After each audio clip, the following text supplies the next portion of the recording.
அனைவருக்குமே வணக்கம். சற்று முன் கிடைத்திருக்கக்கூடிய ஒரு மிக மிக முக்கியமான செய்தி ஒன்று வெளியாகியுள்ளது.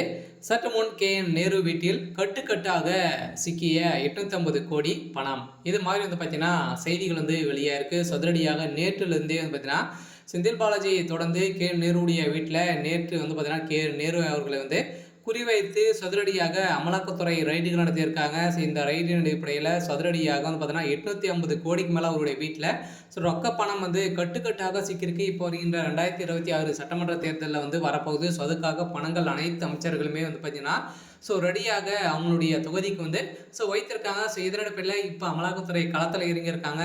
இதன் அடிப்படையில் இப்போ அதிரடியாக செந்தில் பாலாஜி தொடர்ந்து நேரு அவருடைய குறிவைத்து இப்போ இடி பார்த்தீங்கன்னா அதிரடியாக களத்தில் இறங்கியிருக்காங்க. பார்த்தீங்கன்னா ஏற்கனவே நேரு அவர் மீது பார்த்தீங்கன்னா அதிரடியாக இப்போ சமீப காலத்தில் அரசு பணிக்காக நியமிப்பதற்காக ரூபாய் ஒரு தலா பார்த்தீங்கன்னா ஒரு தலைக்கு ரூபாய் 35 லட்சம் ரூபாய்க்கு மேலே பார்த்தீங்கன்னா அவர் பெற்றிருக்காரு அப்படின்றத ஆதாரத்தோடு பார்த்தீங்கன்னா இடி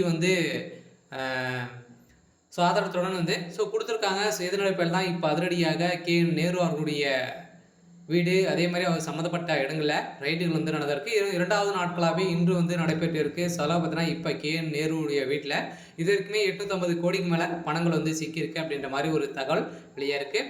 இதை பற்றி இந்த வீடியோவில் பார்க்கலாம். அதுக்கு முன்னாடி நம்ம சேனலுக்கு இப்போ தான் நீங்கள் முதல் முறையாக வந்திருக்கீங்க அப்படின்னா மறக்காமல் நம்மளுடைய சேனலை சப்ஸ்கிரைப் பண்ணி சப்போர்ட் பண்ணுங்கள்.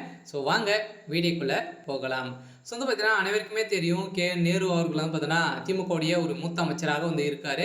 இருந்தாலுமே இப்போ 2026 தேர்தல் வரப்போகுது. அதுக்காக பார்த்தீங்கன்னா அதிரடியாக ஒவ்வொரு அமைச்சர்களாகவே குறிவைத்து அடுத்தது நேரு அவர்கள் செந்தில் பாலாஜியை தொடர்ந்து நேரு அவர்கள் குறிவைத்து இடி பார்த்தீங்கன்னா எதிரும் அரசியலில் ஒரு எதிர்பார்ப்பு இருந்த நிலையில் இப்போ அதிரடியாக வசமாக நேரு அவர்கள் சிக்கியிருக்காரு. அதே மாதிரி பார்த்தீங்கன்னா இப்போ அரசு பணி நியமனம் செய்வதற்கான தலா 35 லட்சம் ரூபாய் பெற்று நேரு அவர்கள் ஒரு மிகப்பெரிய குற்றவாளி குற்றச்சாட்டு பெற்றிருக்கக்கூடிய நிலையில் இப்போ இடி அவர்கள் பார்த்தீங்கன்னா இவர் மீது நிறைய குற்ற வழக்குகளும் கிரிமினல் வழக்கு போட்டிருக்காங்க. ஏன் அப்படின்னு பார்த்தீங்கன்னா இவர் ஏற்கனவே பார்த்தீங்கன்னா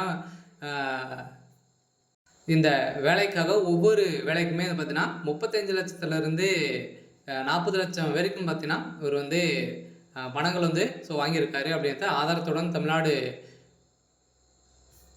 டிஜிபிக்கு இடி கடிதம் எழுதியிருக்காங்க. இந்த கடிதத்தின் அடிப்படையில் இன்று காலை அதிரடியாக ரைடில் இறங்கியிருக்காங்க. இந்த ரைடின் அடிப்படையில் தான் நேரு அவருடைய கதை ஒட்டுமொத்தமாக முடிந்திருக்கு. சில நேரு அவர்கள் திடீர்னு டெல்லிக்கு தூக்கியிருக்காங்க. பார்த்தீங்கன்னா அதிரடியாக திமுகவில் அதிரடியாக கைது செய்யப்படுறதுக்கான அனைத்து ஏற்பாடுகளும் நடந்திருக்கு.